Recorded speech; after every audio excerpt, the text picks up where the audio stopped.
A lot of sad anime rankings are so today I'm going to do something that nobody asked for by talking about a variety of sad series, whether it be movies, shows, or mangas. I'll give you guys a quick summary of them, and then I'll finish off with my honest opinion and if I'd recommend it to you guys.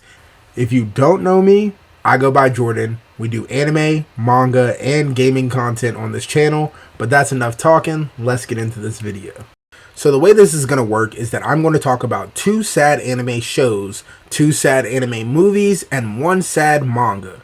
And the first series we're going to be talking about is Banana Fish. Now, for those of you who have not seen Banana Fish, let me give you a quick little rundown.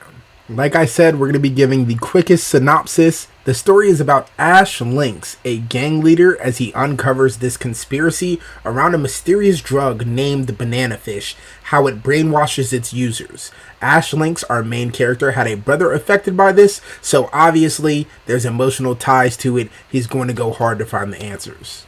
Now, when this series first got brought up to me, I was pretty interested in what exactly Banana Fish was, hence the title, but episode 1 does a pretty good job of 1, capturing you, and 2, informing you. That is, I think, what I look for any anime. As a basis, episode 1 needs to capture and inform me in some manner. Banana Fish does just that. We're going to talk a little bit about the characters. The characters are super lovable, funny. They definitely will tug on your heartstrings a little bit in that category. And all of the relationships really are cohesive in the story. I want to say that I gave this series a 10 when I had first recommended it, but I can't remember now off the top of my head.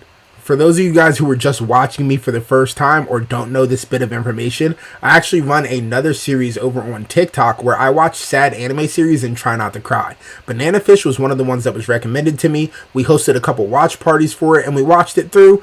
It's safe to say that I did not cry, but I was heavily invested in the story. I'm going to leave spoilers out of every single series that I talk about here, so if you guys want to check them out yourself, please feel free to do so. Come back to this video and let me know what you think of them. I would say there's 2 scenes in the series that people would deem as really sad moments, or the moments that would make you cry. The very first one was pretty sad. I lied.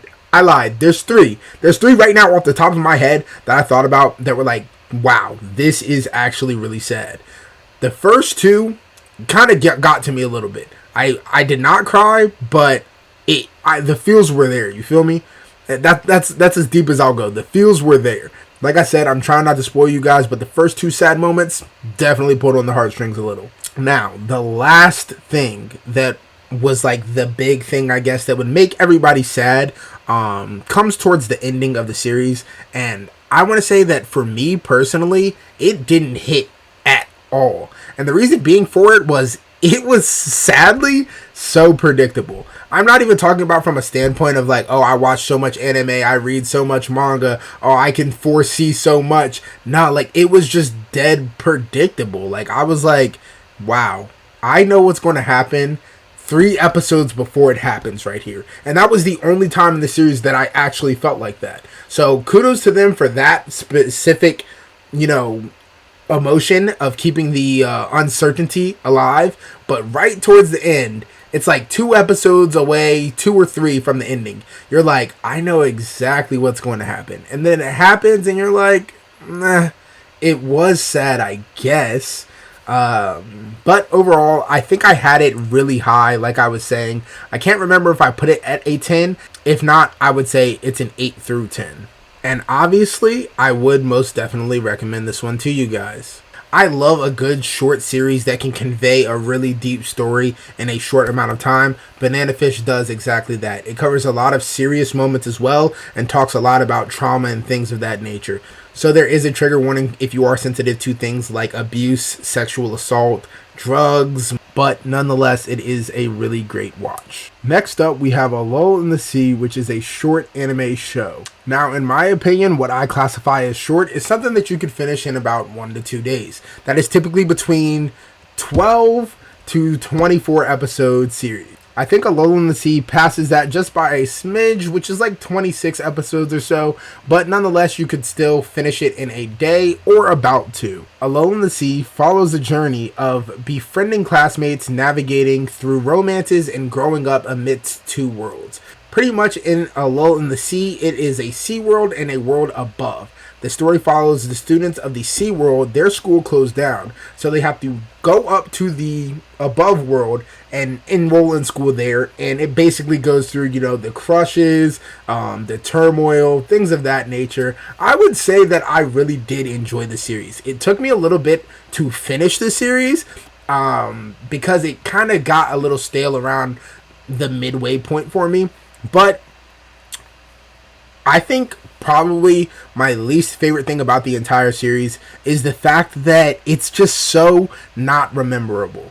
I don't mean that in any disrespectful way to the series or the person who recommended this to me. We all have the issue of watching a 12-episode series or a 24-episode series and we cannot remember anybody's names. When I tell you it took me 20 plus episodes to figure out everybody's name consistently throughout the story, that's what it was for me.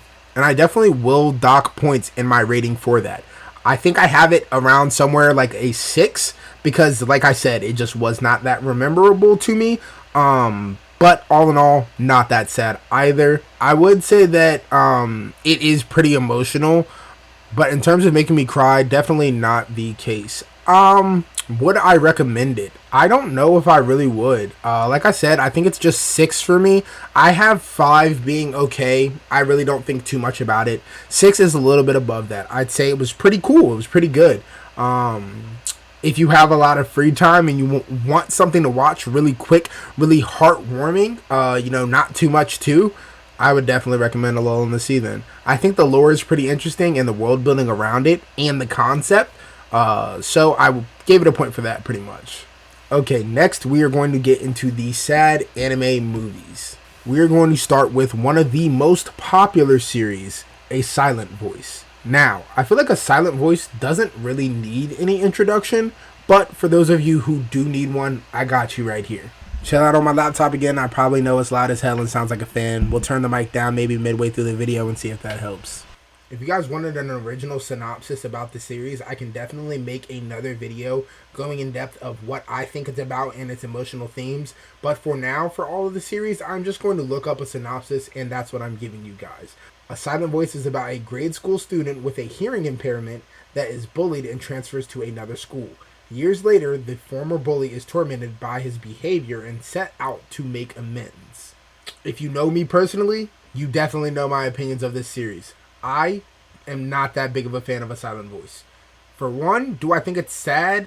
Yeah, I would definitely say it's still in the ballpark of a sad series, but it just felt so much more like a redemption story for Shoya, which is the main character bully, than it did about the sadness of the story. For a majority of the story, I could not get behind Shoya, which is the main character who is trying to make amends for bullying the deaf girl. Like, he just felt like an asshole. I'm sorry. Like, there's no other way for me to cut it. I really just did not like him for most of the series. And I'm like, why are you accepting him back into your life after all he did in your childhood? I guess it's forgive and forget, but not for me. I would say that there are, like, pretty tragic moments in the series also. They were shocking. It did suck. Definitely did not make me cry. I would probably put it around, like, a 7. Maybe even a 6 also. I think it's good. I think it is an interesting watch. I think it's a really cool, like, redemption story. I think it is really cool in a lot of aspects. The visuals are absolutely phenomenal. I'll add a couple more clips just to show the visuals off, but the visual of the series were done really well. I think that's all that I have to say about that series. It's really not too special, in my opinion. All right, moving on to our second movie, we've got Ride Your Wave. Like I said, it was put on to me through my anime series, and when I tell you that this is a banger, it is a sleeper. I am so excited that I had the opportunity to be put onto a series like this. No exaggeration. We had a little malfunction, but we are back. I really am going to try my hardest not to get into this one, but this one means something to me, man. Let me just give y'all the synopsis really quick, and then I'll keep going. So, Ride Your Wave is about a surf-loving college student named Hinako must find joy and purpose in life again after a terrible tragedy that results in the death of her boyfriend, firefighter, Minato. Now, like I had said previously, what really matters to me in a story is how well it captures me, how well it makes me feel the moment and gets me invested in these characters. When I tell you Ride Your Wave is nothing short of that, I give it a 10 out of 10. This is one series that I will genuinely recommend to everybody. I have another series that is on the same pedestal, actually probably a little bit higher, but for right now, we're focusing on Ride Your Wave. Like I have been mentioning all throughout this video, I have a try not to cry challenge. If it wasn't for me doing the challenge of trying not to cry, I would have been bawling my eyes out at the sad scene in this movie. It's so hard for me to even like really dive into this series without spoiling it, so I'm just going to play a couple of more clips while I talk a little bit, and hopefully that encourages you guys to watch this one. If there's any series that you see that you are particularly interested in, watch it, come back to the comments, and let me know what you think about it, if it made you cry or not, and please do rank it. I think that that is going to cover everything for Ride Your Wave. Highly recommend, cannot recommend it enough. My second best, saddest movie of all time. We might make another video talking about my favorite. And lastly, we're going to finish this off with a manga. There was one manga that had been recommended to me throughout this series, and I read it, rated it, all the same. So we're going to be talking about that one too. And that is A Girl on the Shore. Now, for those of you who don't know who wrote this manga, I believe it is the same author for Goodnight Pun Pun. I cannot remember that manga's name off the top of my head. I will put it in text somewhere on the video for you guys if you are interested in looking it up. But all in all, I think that this manga specifically was not meant for me. It's a story. I will say I do appreciate the story. I do understand the story's relatability, and I do understand how it could be emotional for some people.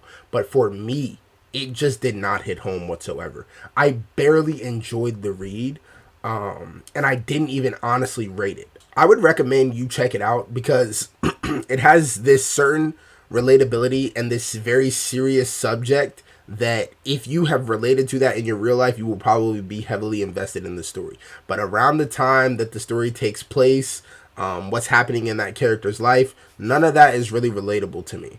I had also heard that this series was really more popular with women, and a lot of the women in my comment section were telling me that this made them bawl their eyes out. So if you were still interested, please do check it out.